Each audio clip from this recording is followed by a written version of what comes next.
오늘 우리가 함께 나눌 하나님의 말씀은 골로새서 2장 6절에서 15절의 말씀입니다. 우리 함께 천천히 읽도록 하겠습니다.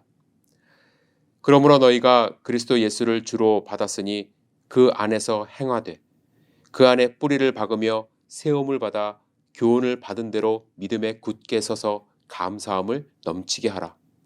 누가 철학과 헛된 속임수로 너희를 사로잡을까 주의하라.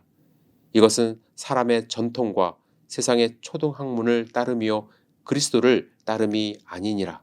그 안에는 신성의 모든 충만이 육체로 거하시고 너희도 그 안에서 충만하여졌으니 그는 모든 통치자와 권세의 머리시니라. 또 그 안에서 너희가 손으로 하지 아니한 할례를 받았으니 곧 육의 몸을 벗는 것이요 그리스도의 할례니라. 너희가 침례로 그리스도와 함께 장사되고 또 죽은 자들 가운데서 그를 일으키신 하나님의 역사를 믿음으로 말미암아 그 안에서 함께 일으키심을 받았느니라. 또 범죄와 육체의 무할례로 죽었던 너희를 하나님이 그와 함께 살리시고 우리의 모든 죄를 사하시고 우리를 거스르고 불리하게 하는 법조문으로 쓴 증서를 지우시고 제하여 버리사 십자가에 못 박으시고 통치자들과 권세들을 무력화하여 드러내어 구경거리로 삼으시고 십자가로 그들을 이기셨느니라. 아멘.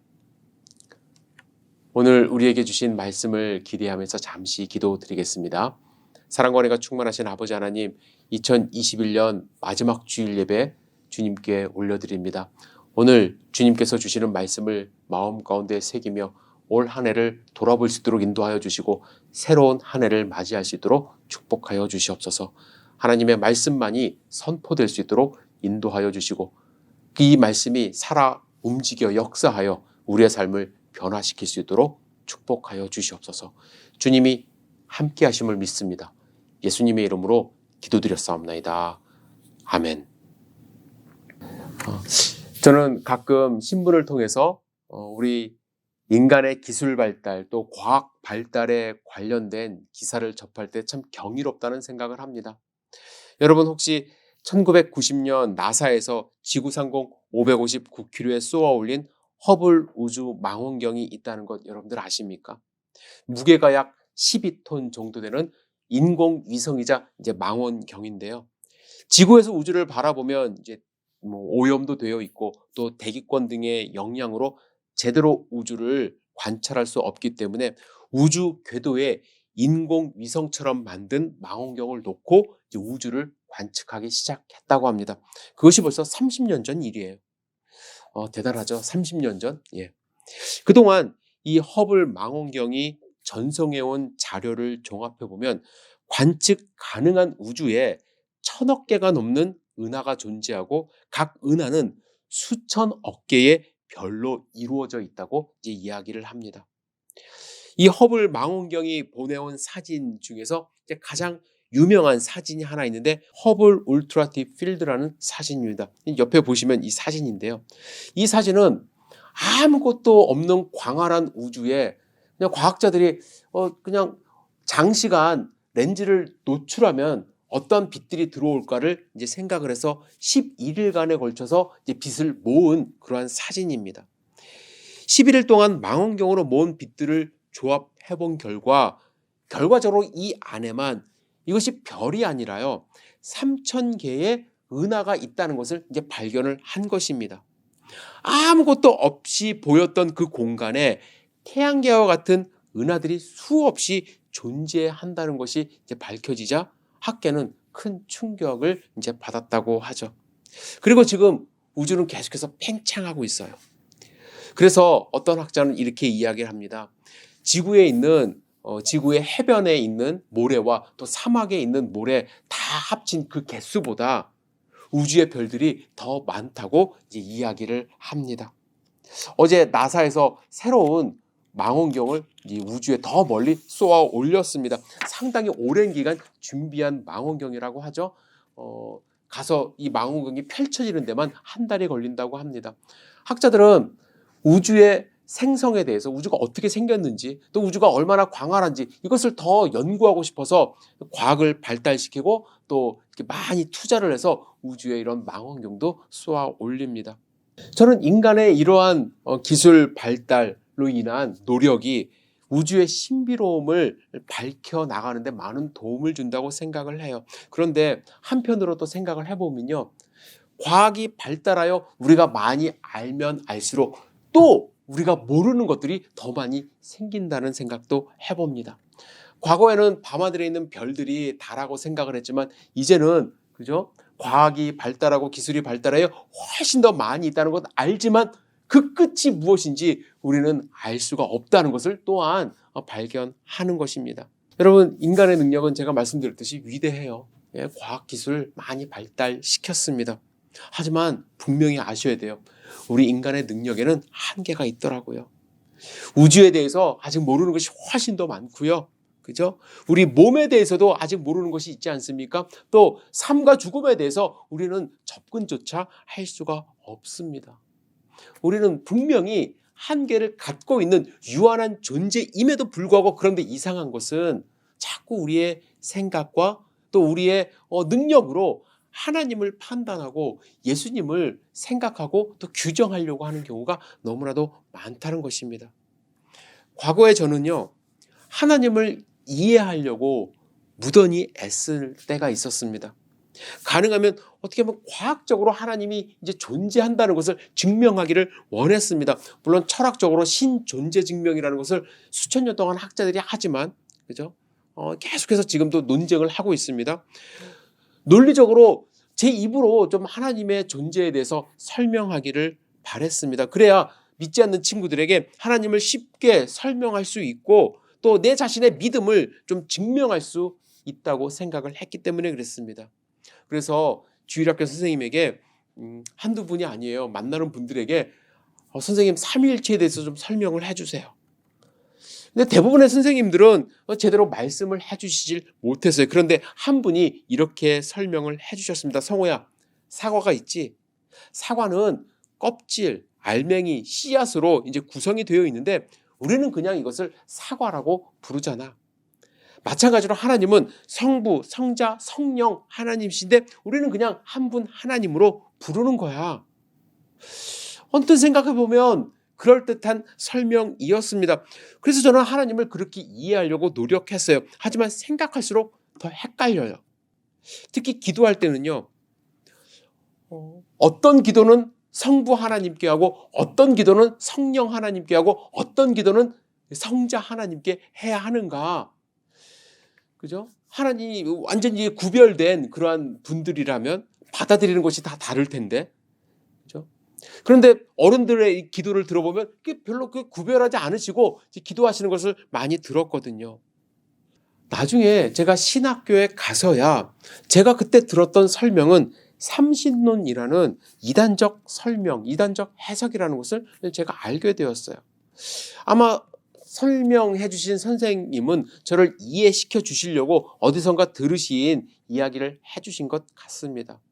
이런 설명뿐만 아니라 많은 분들이 삼위일체 하나님에 대해서 설명할 때에 하나님이 때에 따라서 원래 한 분이신데 좀 마치 변신하듯이 좀 다르게 나타난다 이렇게 설명하시는 분들 계시죠. 물이 평상시에는 물 액체로 있지만 끓이면은 기체가 되고 이제 온도가 내려가면 어떻게 돼요? 고체가 되듯이 하나님도 때에 따라서 새 위가 다르게 나타난다 이렇게 설명하시는 분도 계십니다. 이것은 또한 이단적 설명이에요. 양태론이라고 이제 이야기를 합니다. 여러분, 하나님과 예수님과 성령 하나님 또 천지창조 부활에 대해서 완벽하게 설명되면 얼마나 좋을까요? 그런데 우리의 지혜로 우리의 철학으로 설명하면 할수록 미궁에 빠지는 것, 그죠? 내가 이렇게 얘기하면 거기에 대한 반론이 나오는 것, 그것이 바로 하나님에 대한 존재 증명 또 우리의 주장이라고 할 수가 있습니다. 그래서 한때는 제가 하나님의 생각, 하나님에 대해서 생각조차 하지 않았어요. 하나님과 멀어졌습니다. 교회도 형식적으로 다녔어요. 그러다가 대학교 때 마지막으로 하나님의 말씀인 성경을 좀 제대로 한번 읽어보자. 예? 남들은 하나님의 말씀인 성경을 읽고 많이 변하고 하나님에 대한 확신을 갖는다는데 나는 그동안에 이 성경을 제대로 읽어본 적이 별로 없는 것 같다는 생각을 들었어요. 물론 뭐 교회에서 많이 읽고 했지만 깊이 읽어보지를 못했기 때문에 한번 묵상을 하면서 하나님이 도대체 이 말씀 가운데 무엇을 남겨주셨는지, 내가 과연 말씀으로 변할 수 있을지 한번 도전해보자 라는 심정으로 성경을 읽기 시작했어요. 처음에는요 10분 읽기가 어려웠습니다. 생각하면 할수록 다른 생각이 나고요, 좀이 쑤시고요, 말씀이 들어오질 않았어요. 그런데 여러분, 어느 순간부턴가 이상하게 예수님이 나에게 말씀하고 계신다는 신비로운 체험을 하기 시작해요. 하나님의 말씀을 옳고 그름의 차원에서 내가 받아들일 수 있는 것과 없는 것을 구분하는 지식적인 차원에서 읽었는데 어느 순간부터요 성경을 읽으면서 눈물을 흘리는 내 자신을 발견합니다. 성경을 통해서 예수님이 나에게 직접 말씀하신다는 느낌을 갖기 시작했어요. 여러분, 환청을 본다거나 뭐 환상을 본다 그런 거 아니에요. 그런데 움직일 수 없는 확신이 내 마음속에 들어옵니다. 그래서 내 자신을 보여주세요. 나의 죄성을 보여주십니다. 나를 회개케 하십니다. 그리고 예수님을 받아들이게 하나님이 말씀하셨고 정말로 인격적으로 예수님을 만나는 기적을 체험합니다. 그런 후에는 성령 하나님을 체험하고 모든 의문이 풀렸다기보다는 더 이상 의심하지 않게 되었어요. 여러분, 제가 했던 이 의심은 지금 이 시대에만 있는 것이 아니라 초대 교회 때부터 계속 이어져 온 의심입니다. 그런데 이 의심에서 헤어나온 사람들이 있어요. 하나님의 은혜로 예수님을 만나고 정말 예수님을 구세주로 영접한 사람들이 있는 반면에 거기서 헤어나오지 못하고 오늘 본문에서처럼 초등학문에 정말 철학에 속임수에 속아서 예수님을 다르게 믿고 이단에 빠진 사람들이 정말 역사적으로 너무나도 많다는 것 여러분들이 아셔야만 합니다. 오늘 우리가 함께 읽은 골로새, 물론 바울이 직접 세운 교회는 아닙니다. 에바브라가 가서 이제 세운 교회인데 거기서 소식이 들려왔어요. 골로새 교회 안에 거짓 교사들이 존재하는데 이들은 하나님에 대해서, 예수님에 대해서 자신들의 생각으로, 자신들의 철학으로 규정하는 그러한 일들이 있었다라는 거예요. 그리고 사람들이 거기에 빠져들었다는 이야기를 들었습니다. 그래서 사도 바울이 단호하게 주의하라는 당부를 하기 위해서 이 편지를 쓴 거예요. 골로새 교회는요, 당시 사회를 주도하고 있었던 영지주의라는 철학이 교회 안에 들어와서 예수님에 대해서 그들의 생각으로 설명하려고 하는 그러한 설득력 있게 보여지는 그러한 설명으로 사람들을 현혹했습니다. 영지주의는 무엇이냐면요, 플라톤과 같은 철학자들의 영향을 받아서요, 두 가지 그릇된 전제를 기반으로 한다고 합니다. 가장 중요한 것은 정신과 물질에 관한 이원론이에요. 이원론. 그들의 주장은 물질은 본래 악하다, 다 악하다 이렇게 이야기를 합니다. 그리고 영은 선하다. 그래서 영지주의자들은 몸으로 행하는 일들은 아무리 지독한 죄라 할지라도 의미가 없다. 그럼 원래 악하니까 그렇다. 이렇게 이야기를 합니다. 그리고 실질적인 삶은 영적인 영역에서만 존재한다고 이야기를 해요. 그래서 어떤 사람들은요, 문란한 삶을 살기도 합니다. 그리고 죄의식을 갖지 않아요. 육체가 지은 죄라고 이제 생각을 하고요. 두 번째, 영지주의자들은 특정 소수만이 더 높은 진리 그리고 향상된 지식을 소유할 수 있다라고 주장을 합니다. 그래서 이 지식을 추구하기 위해서 엄청나게 노력을 해요. 하나님의 말씀에서 나온, 성경에서 나온 지식이 아니라 신비로운 지식을 자기들이 갖고 있다라고 주장을 하면서 사람들을 현혹시키는 것입니다. 그리고 다른 사람, 난 그렇게 지적인 것을 얻은 사람은 다른 사람들보다 높은 특권층에 속했다라고 이야기를 합니다.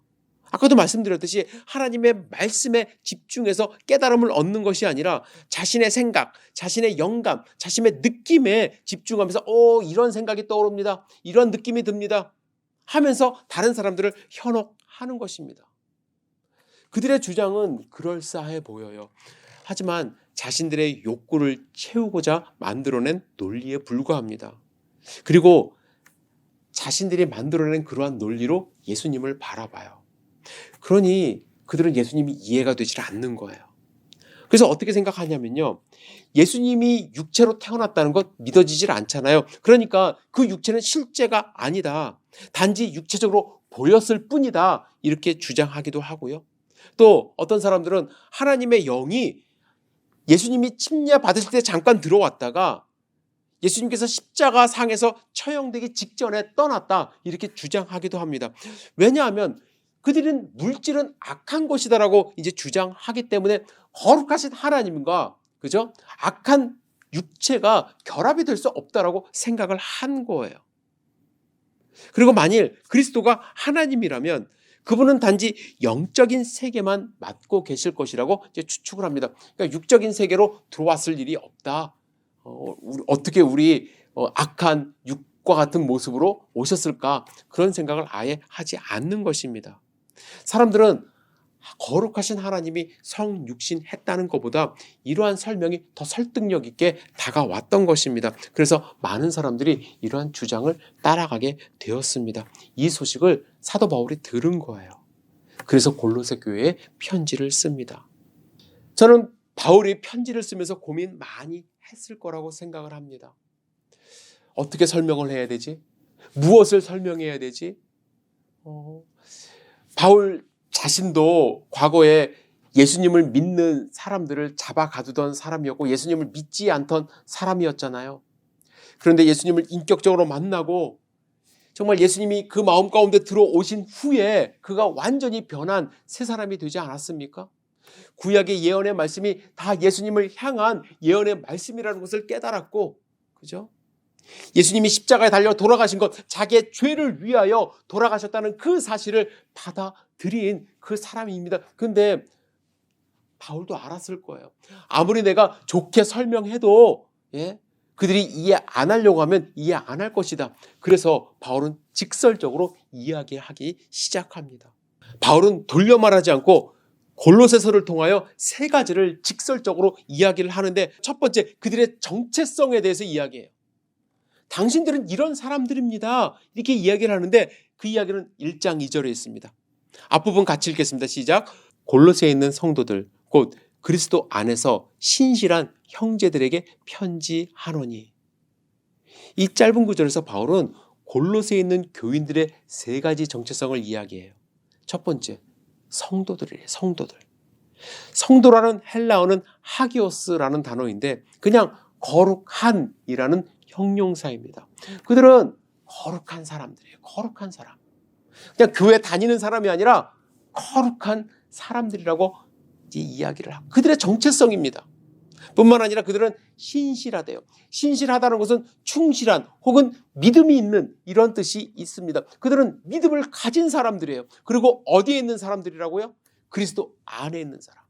그들은 그리스도 안에 있기 때문에 거룩하고 믿음이 있는 그러한 정체성을 가진 사람들입니다. 이 정체성을 확실하게 갖는 것 무엇보다도 중요해요. 그런데 여러분, 우리가 살다 보면 내가 누구인지 그리고 내가 어디에 있는지 잊어버리는 경우가 많이 있습니다. 이렇게 자신의 정체성을 잊어버리며 살아가는 이유가 여러 가지 있겠지만 내 주변의 환경 때문에 그럴 때가 많이 있어요. 교인분들에게요, 예수님 믿으세요? 주 안에 계십니까? 라고 질문하면 네, 있습니다. 아멘. 이렇게 대답 잘 하십니다. 그런데 한 발 더 들어가서 정말로 믿으세요? 지금 당장 죽어도 천국 갈 확신이 있으십니까? 라고 물으면 조금씩 흔들려요. 왠 줄 아세요? 거룩하지 못했던 이 과거의 삶이 떠오르기 때문에 그렇습니다. 어제 부부싸움도 떠오르고요. 누군가를 미워했던 일이 떠오르고요. 조금 전에 했던 거짓말이 떠오르면서 믿음이 흔들리기 시작해요.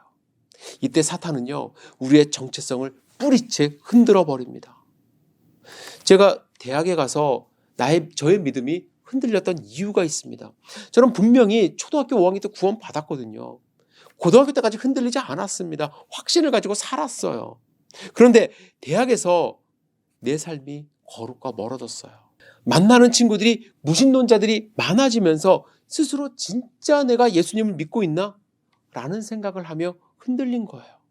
그러면서 하나님에 대한 의심이 깊어지고 깊은 의심의 수렁에 빠져버린 것입니다. 그래서 오늘 본문에서 바울은 이렇게 권면합니다. 그 안에서 뿌리를 박으며 세움을 받아. 그리스도 안에서 뿌리를 내려야 우리는 흔들리지 않고 열매를 맺는 삶을 살 수 있는데, 뿌리를 내리지도 못하고 그리스도 안에 있는 것처럼 보이기 때문에 문제가 있는 거예요. 뿌리가 내린다는 것은요, 그리스도에게서 영양분을 계속해서 공급받는 것 아닙니까? 그런데 우리의 삶을 돌이켜 보세요. 영양분 공급 없이 그냥 서 있기만 하니까 조금만 흔들어도 힘없이 쓰러지는 우리의 믿음을 볼 수가 있습니다. 이제 바울은 골로새 교인들에게 그들의 정체성이 무엇인지 분명하게 알려준 다음에 그 정체성에 맞게 행동하라고 이야기를 합니다. 그리스도 안에 있는 거룩하고 신실한 자가 해야 할 행동은 두 가지. 감사와 주의예요. 감사와 주의. 7절 읽겠습니다. 시작. 그 안에 뿌리를 박으며 세움을 받아 교훈을 받은 대로 믿음에 굳게 서서 감사함을 넘치게 하라. 무엇이 넘치게 하라고요? 감사함이 넘치게 하라고 이야기를 합니다. 왜 바울은 이 감사함이 넘치게 하라고 했을까요? 여러분, 감사가 부족하잖아요? 그러면 기쁨이 사라집니다. 기쁨이 사라지잖아요? 그러면 다른 곳에서 기쁨을 얻으려고 합니다. 만약에 주 안에서 감사가 충만하여 기쁨 있는 삶을 산다면 다른 곳을 쳐다보지 않을 텐데, 그러지 못하기 때문에 다른 곳에 뿌리를 내리고 그곳에서 기쁨을 찾으려고 해서 우리의 믿음이 흔들리는, 그래서 거짓 선생들의 말에 현혹되는 그런 삶을 살 때가 있어요. 반면에 여러분, 감사가 넘치잖아요? 다른 말이 귀에 들어오질 않습니다. 내가 받은 하나님의 사랑이 너무나도 크다는 그 사실에 감사가 넘치기 때문에 하나님의 음성에 귀 기울려고 노력하고요. 하나님의 음성을 들으면 또 감사할 일이 생기고요. 또 그 감사가 강물이 제방을 넘쳐 흐르듯이 우리의 삶 가운데 충만해지는 것을 경험하게 됩니다. 이제 바울은 8절에서 우리에게 주의하라고 권면하는데, 8절 함께 읽겠습니다. 시작. 누가 철학과 헛된 속임수로 너희를 사로잡을까 주의하라. 여기서 사로잡을까 주의하라고 하는데, 사로잡는다는 것은 납치하다, 사로잡아가 버린다, 이런 뜻이 있습니다. 세상의 철학과 헛된 속임수는요, 나도 모르는 사이에 접근해서 우리의 생각을 송두리째 납치하듯이 빼앗아가 버립니다. 왠 줄 아십니까? 사람들이 만든 철학, 이 헛된 속임수, 되게 합리적으로 다가오기 때문에 그렇습니다. 앞뒤가 딱딱 들어맞아서 과연 그렇구나, 나에게 새로운 깨달음을 주는 것처럼 다가와요. 삼위일체 하나님 설명하지 못하는 것 별로 매력적이지 않아요, 솔직히. 그런데 누가 와가고 딱딱딱 이것은 이거야 라고 이야기할 때 현혹될 수 있어요. 사로잡혀 갈 수밖에 없어요. 그럴 때가 있습니다. 제가 수년간 신앙생활 함께 해오던 한 집사님이 계세요.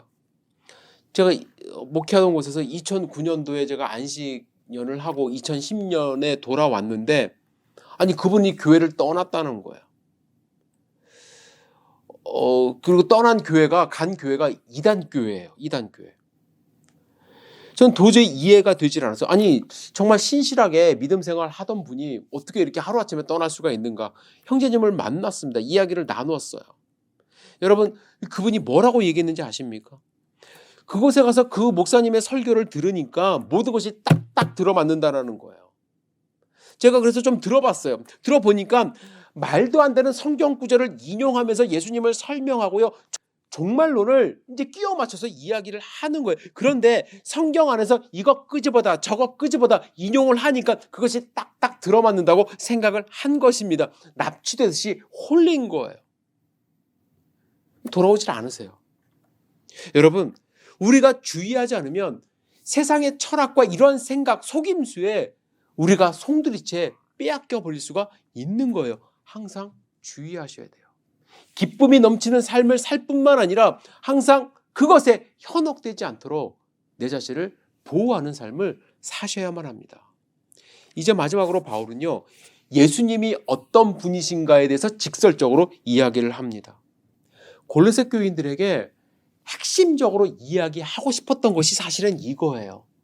너희의 정체성에 대해서 어떻게 행하라, 이것도 중요하지만 예수님에 대해서 가감없이 이야기를 합니다.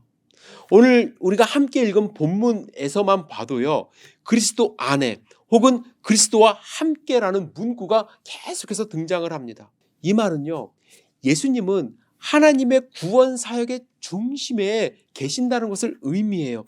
골로새 교인들이 받은 그 구원은요, 예수님이 하나님이시기 때문에 그 안에서 가능했던 것이라고 이야기를 하고 있습니다. 90절만 같이 읽겠습니다. 다시 한번 읽을게요. 시작. 그 안에는 신성의 모든 충만이 육체로 거하시고 너희도 그 안에서 충만하여졌으니, 이렇게 말하지 않습니까? 여기서 여러분, 충만하다는 것은 가득하다라는 거예요. 가득하다. 그 안에는 신성의 모든 충만이 육체로 거하시고, 무슨 의미일까요? 예수님 그 자체가 하나님이시라는 거예요. 예수님의 빈틈이 없다라는 거예요.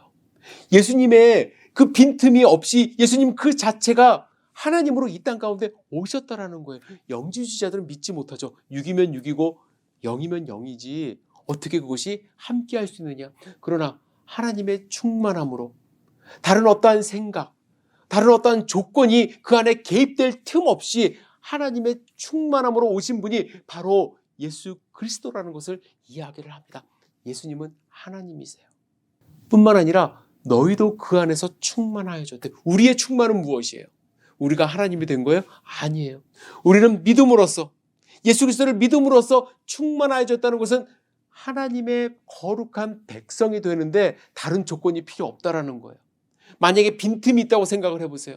그 빈틈을 우리는 행위로 채워넣을 수도 있고요. 그 빈틈을 우리는 물질로, 지식으로, 영지주의자로 말하는 지식으로 채워넣으려고 할 것이, 그러나 그것이 다 소용없이 우리는 예수 그리스도를 믿는 그 믿음 하나로 충만하여져서 하나님의 거룩한 백성이 그리스도 안에서 되었다는 것을 강조하고 있습니다. 그 사역을 하시러 이 땅 가운데 오신 분이, 십자가에서 우리의 죄를 다 씻어주신 분이 예수님임을 다시 한번 강조하고 있는 것입니다. 바울은 이 사실을 알리고 싶었던 것입니다. 지금이라도 달려가서 그들 앞에서 정말로 설교하며 외치고 싶지만 로마의 감옥에서 정말 정성껏 한자 한자 쓰면서 그들을 구원하신 예수 그리스도를 소개하며 예수님의 그 보혈의 사역에서 떠나지 않을 것을, 세상의 학문에, 세상의 철학에 휘둘리지 않을 것을 권면하며 간절한 마음으로 이 편지를 쓰고 있는 것입니다. 저는 오늘 본문 말씀을 묵상하고 준비하면서 오늘이 2021년 마지막 주일 설교인데 마지막 주일 설교에 아주 적합한 말씀이라고 생각을 했습니다. 물론 이 말씀은 평소에도 할 수 있죠. 하지만 한 해를 일주일 남긴 이 시점에서 한 해를 돌아보며 우리의 믿음을 다시 한번 점검해 볼 수 있는 아주 소중한 말씀이라고 생각을 해요. 여러분, 질문 하나 드릴게요. 여러분, 예수님을 믿으십니까? 지금 죽어도 천국 갈 수 있습니까? 이 대답에 아멘이라고 하신 분들은 내가 그리스도 안에 있는 거룩하고 정말 신실한 사람이 되어야 된다는 것을 잊지 마시기를 부탁을 드립니다. 그리고 뿌리를 내리고 감사가 넘쳐서 정말 흔들리지 않는, 사로잡히지 않는, 세상 유혹에 사로잡히지 않는 그러한 삶을 살아야 되는 것을 여러분들 잊지 마시기를 부탁을 드려요. 반면에 제가 드린 질문에 아직 물음표를 하시는 분들 계십니까? 함께 기도했으면 좋겠습니다. 함께 기도했으면 좋겠어요. 여러분, 저도 그런 답답한 마음으로, 믿어지지 않는 심정으로 수년 동안 암흑 같은 시간을 지낸 적이 있는데, 정말 예수님을 만나고 인격적으로 만나고 천국의 소망을 다시, 어릴 때 가졌던 그 소망을 다시 회복했을 때 세상을 다 얻은 듯한 그러한 기쁨을 누렸습니다. 여러분, 함께 기도했으면 좋겠어요. 그리고 말씀 떠나지 마세요. 하나님의 말씀 안에서 하나님께 의지하는 삶을 살 때에 하나님 여러분 손 꼭 붙잡아 주시고 여러분 만나 주시고 여러분에게 구원의 확신을 주시리라 저는 확신합니다. 2021년 며칠 남지 않았습니다. 이 며칠 남지 않은 이 시간에 우리 함께 나의 믿음을 점검해보고, 주님, 제가 그동안 흔들렸던 그런 믿음이 있다면 저를 붙잡아 주시옵소서. 흔들리지 않게 도와주시옵소서. 그래서 2021년 잘 마무리하고 정말 소망이 가득한 희망찬 2022년을 맞이할 수 있도록 주여 도와주시옵소서. 여러분 함께 기도하는 마음으로 일주일을 보내신 후에 정말 기쁜 마음으로 2022년을 맞이할 수 있기를 주님의 이름으로 축복합니다. 기도하겠습니다. 전능하신 주님, 우리의 믿음 점검해보는 시간이 될 수 있도록 인도하여 주시옵소서. 세상의 풍조에 휩쓸려 하나님을 멀리하지 않도록 주여 도와주시옵소서. 똑똑하다고 생각을 하고 또 기술이 많이 발달했다고 생각을 해서 하나님을 믿는 것, 정말 이 시대에 맞지 않는 것이라고 생각하는 분들 계시면 주님 찾아가셔서 만나주시고 그 손 붙잡아 주시고 세상이 주지 않는, 줄 수 없는 그러한 큰 기쁨을 누릴 수 있도록 주여 축복하여 주시옵소서. 우리 귀한 성도님들 삶 가운데 하나님이 함께 하심을 저희들이 믿습니다. 하나님 도와주시고 은혜 베풀어 주셔서 2021년 잘 마무리하고 소망찬 2022년을 맞이할 수 있도록 인도하여 주시옵소서. 이 모든 말씀 예수님의 이름으로 기도드렸사옵나이다. 아멘.